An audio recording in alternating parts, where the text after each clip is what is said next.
Before the British Empire ever arrived, India was a real economic powerhouse, accounting for a massive chunk of global trade. But then, over about 150 years, that entire picture was turned on its head. Today, we're going to break down how a series of very deliberate policy choices unraveled a centuries-old economic system and rebuilt it into something completely different. So, how on earth did that happen? Well, let me tell you. It was no accident. It was the direct result of a total restructuring of Indian society, and it started from the ground up. And I mean that literally, with the land itself. Okay, to really wrap your head around this massive change, you've got to start with the land.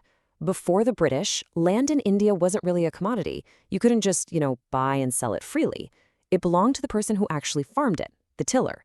And if you wanted to transfer it, you needed the whole village to agree. Then the British came in and just flipped the entire system on its head. They declared the state the ultimate landlord and turned land into private property, something that could be bought, sold, mortgaged, and, most importantly, seized. This was, in a single move, a complete revolution. All right, so here's the roadmap for our story today. First, we'll take a quick look at what the economy was like before the empire. Then we're going to dive deep into that great land rewrite and its three key systems. We'll see how that led to India harvesting for Britain, not for itself. From there, we'll look at the unraveling of India's world-famous industries, and finally, we'll tie it all together with the huge theory of how India's wealth was systematically drained away. So, like we were saying, the pre-colonial Indian economy was mostly village-based, and it was pretty self-sufficient. Farming was all about subsistence, right? You grew food to feed your family and your village, and here's the critical part, the land belonged to the cultivator. It was the foundation of life, not just an asset on a spreadsheet. So what was the big driver for this massive, monumental change? Well, it really boils down to one word: revenue.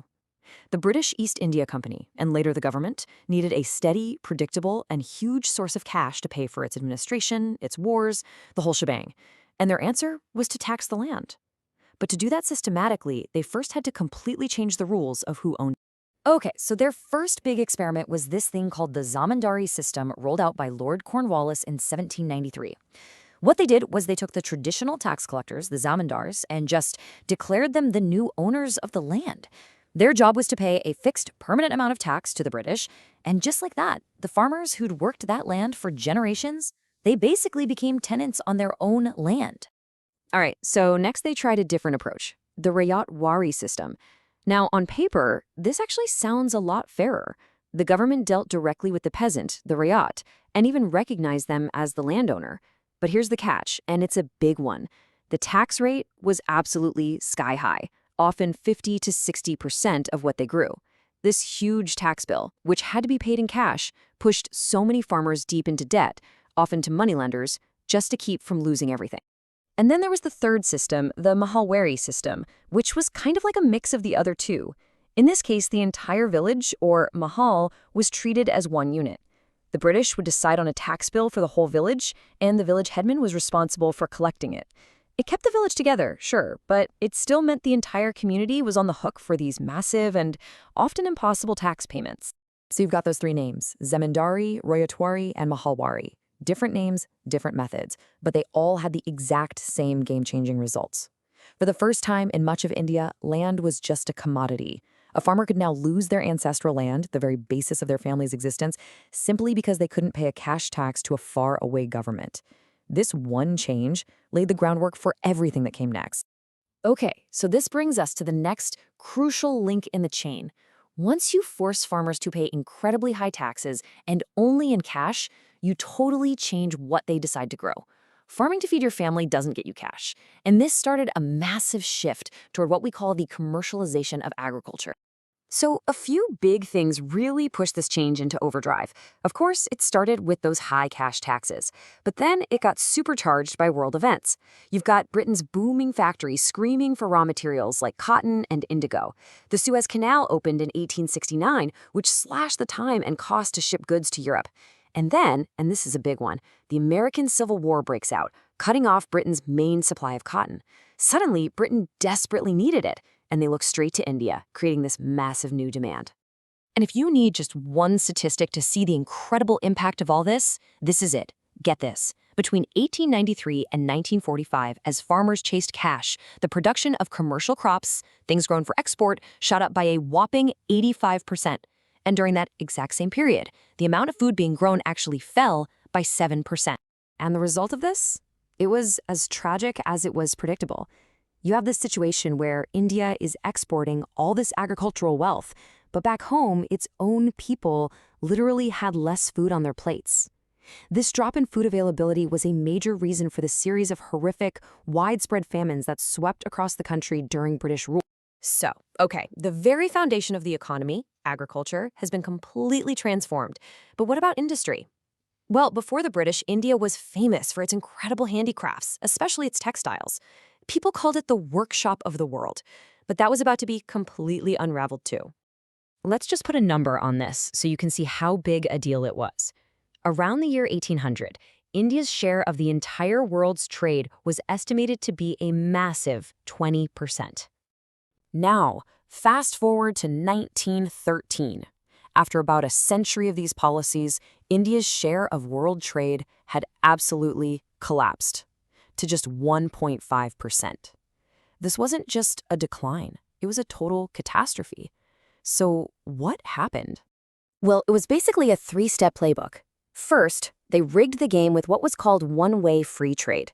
They slapped these huge taxes on Indian textiles sold in Britain, but then they let their own cheap factory-made stuff flood into India with almost zero taxes.